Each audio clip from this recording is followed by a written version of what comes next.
hello ए रुक की भाई चुप भाई की बोलो हेलो हेलो हेलो बोल की बोले छी अरे बोल ना की बोलो हम नहीं रहबा तोरा घर में आय तोरा बनी से की तोरा की बोलो तो के दिक्कत की तोर भाई बाप मैं रोज घिसेट कराई छो भाई बुझ हमर भाई बाप तोरा से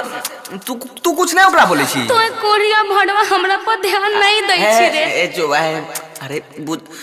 आबेल पड़ते की तो जल्दी आओ ना भैया बोला के चल जाइबो लहरा ए नहीं रुका बहिन जो हम काहे ला रहली रुका साथे की होय छ तो सुन हम बतबै छियो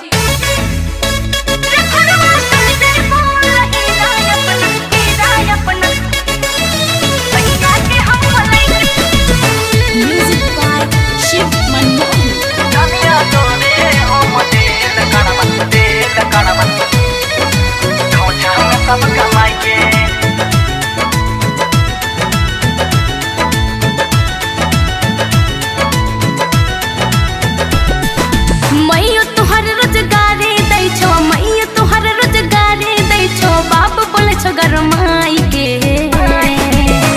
हो सैया चल जइबो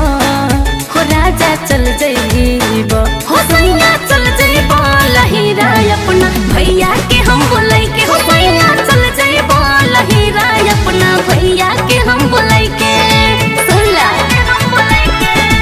बुढ़िया के मारा घर से दबारा बुढ़िया के मारा घर से दबारा रहा ढाठ जमाई के धनिया तोरे हम करे जा तोरे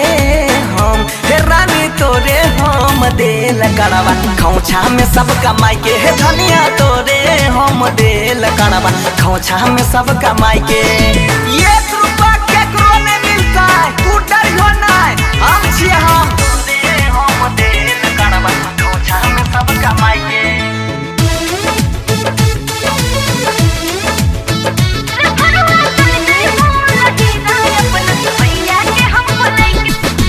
उल्हन दै छ बड़की गोतनिया दिल तना कुछो बाप हो ओकरो लगै छ दिन खराब भ गेलै की अलगे होई के खाना बनैब कह देलिया साफ साफ हो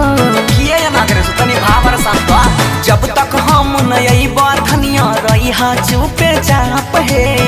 सब कुछ देख लेबे हम जतना दिक्कत दै छ तोरा पड़तै ओकरो बाप हे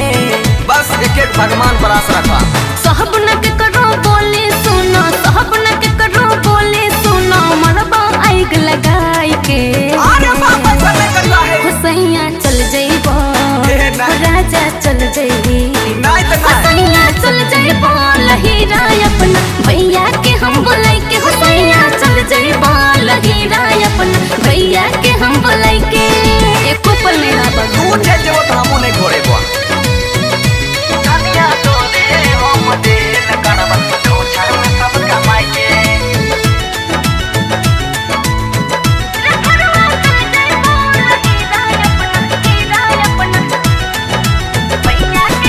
कहलो खून लाठी लेके हुल रह छोटका हो बेटी चोट के दिन खराब से लगता है वो भैसुर होई के गारी पट पट दिल का खूब मोटका हो वो पति तो बस तोरा के जामुई लगबेले चिंता ने करी हां सोचने छियै इहे महीना में अइबै हे आब हमरा सहल ले जेतो थरिया बर्तन खेत जमीन सब घर द्वार फरी अइबै हे कुछो ने कहै छै त मन बढ़ै छै कहै छ पर भासु न हो बंसी फैसला करतै मोनिस महिया लनी हो पंच बुलाई के मुखियो सब ओकरे छियै रे कोढ़िया चल जइबो रे मुनसा चल जइबो रे भरुआ चल जइबो लहीरा अपना भैया के हम बोलै के